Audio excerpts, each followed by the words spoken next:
Okay, so my piece of advice to myself and to other teachers is basically avoid the two A's, and I'll explain what those are in a moment. Okay, so you're a teacher, I'm a teacher, we're teachers, that's good. Bear with me, does that mean nod along if you agree or feel that these represent you?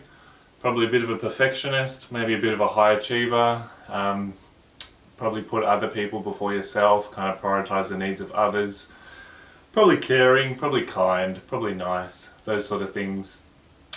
But also obviously a big part of that identity is that you are controlling things. So the job that we do, apparently, according to something I read, paramedics, policemen and school teachers have the highest levels of stress. And I think that makes sense if you think about in all of these jobs, basically you're walking into a situation that you're not fully aware of and you're trusting on your skills and your training to do things.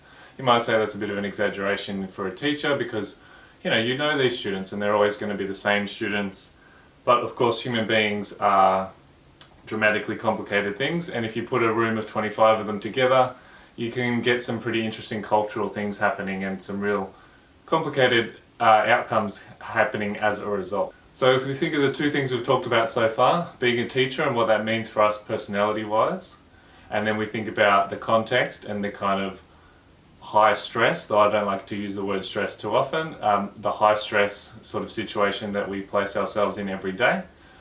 This is where the two A's come in. So it's not Alcoholics Anonymous or some other acronym that's AA, but it's basically anxiety and always busy.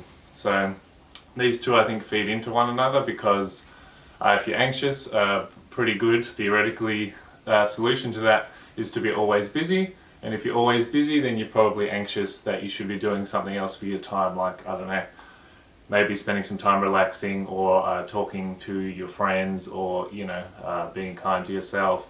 But there's no time for that because you're always busy, and because you're always busy, you're anxious. Or if you think of kind of before your first class, that feeling that you get, hopefully that's just nervousness. I think there's a big difference between nervousness and anxiety.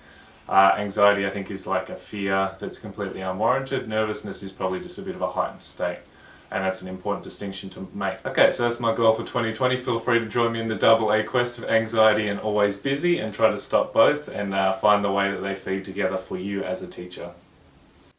Cheers!